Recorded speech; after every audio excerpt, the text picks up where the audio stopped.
mos harrojmë atë incidentin në Kub. Është një që është një zhurmë. Është vërtet. Varet si të vjen. Ke parasysh, varet si të vjen, absolutisht. Këto janë ca nga ato probleme dhe njerëzit janë koshent për këtë punë, sepse një pjesë si gjithmonë, si gjithçka që po na ndodh ose do të jap dy konstatime, edhe janë mbrapsht nga rëndësia, po në fund do thosha, okay, për çfarë na vlen? Për internet më të shpejtë? Ke parasysh për çfarë po e bëjmë gjithë të sakrificë, ke parasysh në si komunitet. Kjo është e fundit. Po e para është po e bëjmë, po i ndërmarrim gjithë këto hapa. Po nuk po bëhet një bisedë lidhur me këto hapa, sepse nuk po sqaron njëri, është thjesht do e bëjmë. Edhe ligji, këtë di them sepse duke qenë se jam avokat, kam një farë njohuri për këtë punë. Ligji zakonisht vijon bisedën publike në lidhje me çdo subjekt mundshëm. Nëse ne do angazhohemi në anën publike, themi ore, për çfarë po e bëjmë? Çfarë limitimesh do ketë?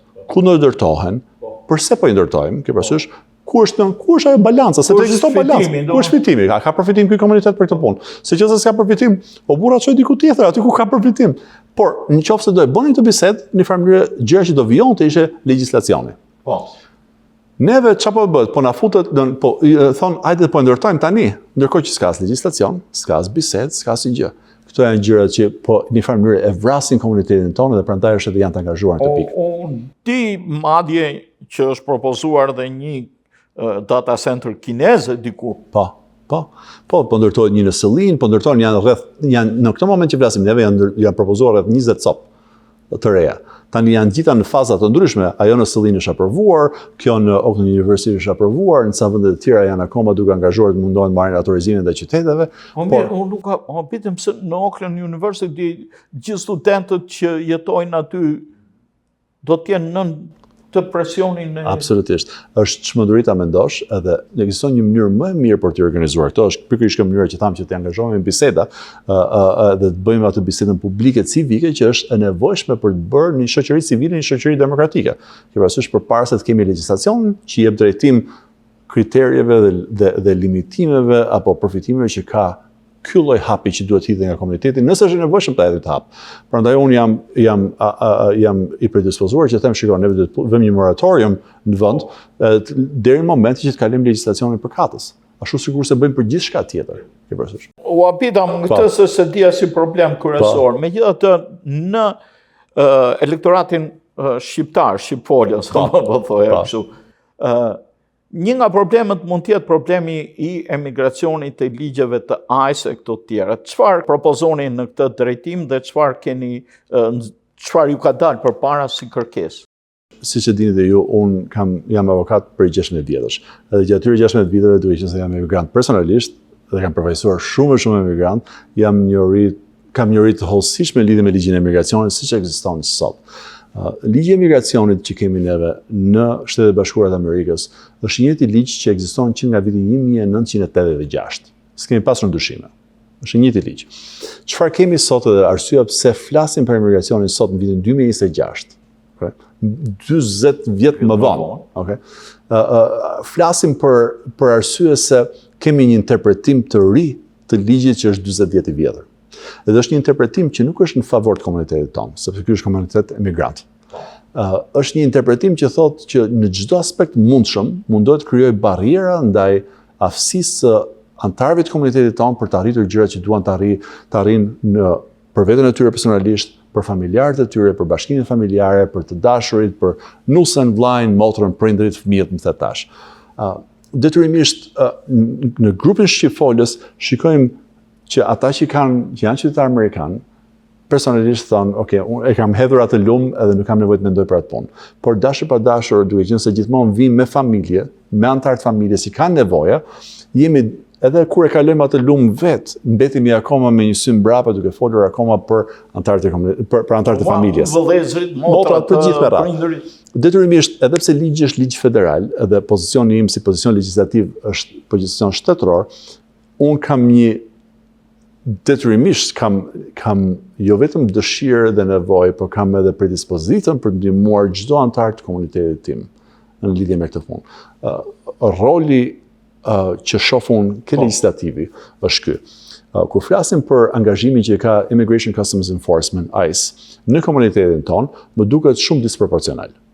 Më duket disproporcional për arsye se e shoh të panevojshme që gjërat që ai s'ka bërë më parë në mënyrë krejtësisht paqësore dhe pa pasur asnjë lloj tendence për të trazuar shoqërinë dhe parametrat e shoqërisë amerikane. Më para deri më dje, sot po i bën në mënyrë shumë vizuale, shumë me një angazhim shumë të fortë, shumë disproporcional për problemin, natyrën e problemit. Me fjalë tjera, unë mund të marr një emigrant që është këtu pa dokumenta, mund ta marr thjesht duke tërhitur këtë dera, edhe duke thënë bujrum hajde me mua, si agent i ICE-it. Ose mund të shkoj atje dhe të shtyej derën, ty me tanks brenda e me pistoleta dhe ngretur em tash. Kam përshtypjen që metoda më e qetë, më e shtruar, më demokratike është metoda e dur. Mos harrojmë, deri më sot, personi që ka deportuar më shumë individ nga Shtetet e Bashkuara të Amerikës ka qenë Barack Obama. Okay? Presidenti Trump akoma s'ka deportuar, ai s'ka deportuar ai zoti punës. Por ka bërë zhurmë më tepër. Ka bërë zhurmë më tepër. Edhe kjo për mendimin tim është e panevojshme dhe e palogjikshme. Roli legjislativ është thotë në këtë mes thotë që edhe ky është rol që e ka çdo entitet legjislativ i shtetit ose lokal apo i countyt apo kudo që ti jesh. Është që ti thuash punonjësve të tu të mos angazhohen në ndihmën e Immigration Customs Enforcement për aspektet civile të emigracionit, sepse ky nuk është roli jon. Roli i shtetit është të jetë asnjëanës në këtë punë, sepse roli i shtetit është të jetë qeveria federale në këtë mes, të hapi rrugë qeverisë federale të bëjë çfarë është e nevojshme. Detyrimisht, minimalisht duhet që shtetit këtë kryej distancë dhe mos jetë pjesë e problemit, se kur bën njëri zhurmë dhe ti shkon të ndihmosh atë dhe thjesht i shton zhurmë më tepër problemit. Kjo është një gjë që duhet ndihmojmë ne që të anashkalojmë këtë lloj problemi që ekziston në moment, në mënyrë se si po bëhet gjithçka. Nëse në aspektin federal pastaj fatkeqësisht unë s'do kisha dorë në atë mes, por do të mbështesja në çdo aspekt të mundshëm të ligjit që ekziston në libra që kemi neve sot, që në 1986-ën, të jepin vlerë atij ligji ashtu si kemi bërë aplikuar deri më sot, sepse kemi pasur probleme deri më sot. Sot thjesht po bëjmë zhurmë.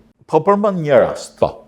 Një rast që doli në media, nuk e di a keni hasur ju, një shqiptar i ardhur në vitet 70, në një moment nxehje në një gas station, për të mbrojtur të vëllain, përzihet në një vrasje.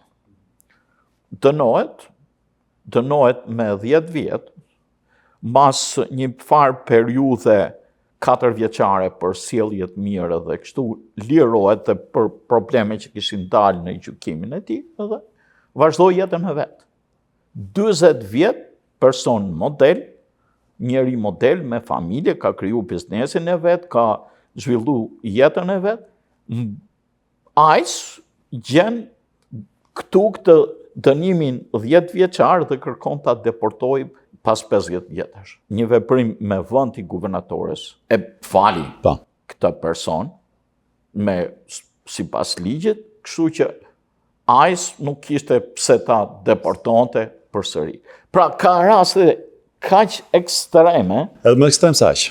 Në praktik ka dhe më ekstrem, po unë e hasa në media këtë dhe bëra analizën e rastit, personi gjithë jeta e vetë, pastaj ishte pozitive, dhe edhe fakti ishte për vetë mbrojtje.